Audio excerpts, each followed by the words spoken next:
बेटा एक शंकु, शंकु तो आप लोगों ने देखा ना, शंकु जैसे जो हमारी टोपी होती है ना, टोपी पहनते हैं हम, इस टाइप का होता है वो। देखो ये कोन, इसको अंग्रेजी में कोन कहते हैं बेटा। क्या कहते हैं? कोन। इस टाइप का होता है शंकु, है ना। तो एक शंकु की ऊंचाई, ये इसकी ऊंचाई होती है, ये तो इसका सेंटर है बेटा। आधार, आधार इसका वर्ताकार होता है। आधार कैसा होता है इसका? वृत्त के आकार का, सर्कल। ये आधार है इसका, है ना। और ये इसका सेंटर है। और ये बेटा इसकी हाइट है। ये क्या है इसकी हाइट, ऊंचाई। शंकु की ऊंचाई, कितना ऊंचाई दी इसकी? h is equal to 15 metre. ये आपका h हो जाएगा ना, इसको आप a से ले लो। h बराबर 15 मीटर, है ना। और ये इसका r है। ये क्या है? इसका आधार की त्रिज्या, आधार की त्रिज्या r है, ठीक है। तो हमें इसकी त्रिज्या ज्ञात करना है जबकि इसका आयतन दिया गया है ना। तो शंकु का जो आयतन होता है वो बेलन के आयतन का क्या होता है? 1/3। शंकु का आयतन बेलन के आयतन का 1/3 होता है। ये आप इतना दिमाग में रख लेंगे, ठीक है ना। चलो, तो शंकु का आयतन v इज इक्वल टू क्या बेटा? 1/3, 1/3। 1/3 किसका? बेलन के आयतन का, बेलन के आयतन का। तो बेलन का आयतन बोलो, पाई आर स्क्वायर एच। तो v का मान कितना दिया बेटा? आयतन कितना दिया आपको? 1570। आयतन की जगह तो ये आ गया ना, ये आयतन दिया ना। 1/3 गुणित पाई का मान कितना होता है? 22/7। आर तो हमें पता नहीं है, और एच हमें कितना दिया बेटा? 15। यहां तक लिख दिया, हो गया ना। चल, अब क्या करेंगे? Very simple. इसके नीचे कुछ नहीं, एक है, तो इसका गुणा इसमें करेंगे, इसका गुणा इसमें करेंगे, तो बोलो बेटा क्या हो गया? ये हो गया आपका, ये हो गया 22 एकम 22, तो एक तो हट गया, है ना। फिर कितना बचा? 15 लिख दो, और आर स्क्वायर को थोड़ा पीछे ले लो, ठीक है। और ये 1570 के साथ कौन चला गया? 3 और 7 चला गया, है ना। 3 और 7 इसके साथ चला गया। अब आर निकालना बेटा, त्रिज्या निकालना है ना। तो आर को यहीं रहने दो बेटा। आर बराबर 1570 गुणित 3 गुणित 7।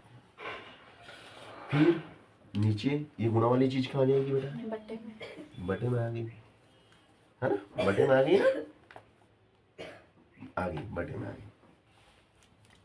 चलो, गुणा वाली चीज को तुमने बटे में लिख दिया। देखो अब इधर ध्यान से, 3 पंजे 15, 3 पंजे 15, 5 से 5 तिया 15। फिर 5 का पाड़ा बोलो, 5 एकम 5 बचेंगे 2, 5 दूनी 5 एकम 5 बचेंगे 2, और 5 चौक 20, है ना। 5 चौक 20। अब 314। तो देखो बेटा 22 के पाड़े में 314 आते हैं क्या? 22 का पाड़ा बोलो कि 314 आ जाए।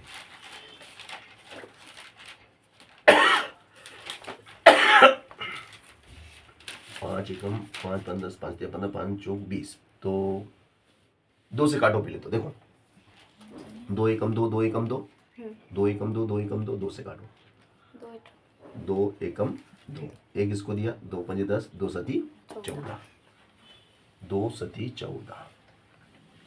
अब भैया ये आपका जो है कितना आया?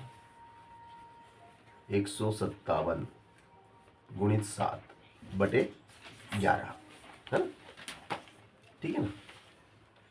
तो यहाँ पे इसने क्या कर रखा है? इस सवाल में अपन ने मिस्टेक कर दी। क्या मिस्टेक कर दी भैया? क्योंकि इसमें लिखा हुआ पाई का मान आपको रखना है 3.14। देखो इस सवाल में लिखा हुआ है, पाई का मान इसमें दे दिया, तो अपन को ये रखना चाहिए। जब 22/7 आप नहीं रख सकते हैं, होता है मगर रख नहीं सकते। क्यों नहीं रख सकते? क्यों नहीं रख सकते? क्योंकि यहाँ पे पाई का मान जो दिया वो रखिए आप। तो अपन ने यहाँ गलती कर दी बेटा, वो अपन गलती अब सुधार लेते हैं ना। क्योंकि अपने को टाइम पे अपनी गलती मालूम पड़ गई ना, तो उसको सुधार लिया जाए। चलिए यहाँ तक तो आगे 1/3 3.14 आर स्क्वायर और एच कितना है 15। और देखो 3 से 3 पंजे 15, तो v बराबर क्या हो गया भैया, v का मान बोलो तो 1570, तो ये 1570 है ना, और ये गुणा वाली सब चीजें उठा लाओ बटे में, तो 3.14 भी बटे में आ गया, 5 भी आ गया, इधर रह गया आर स्क्वायर।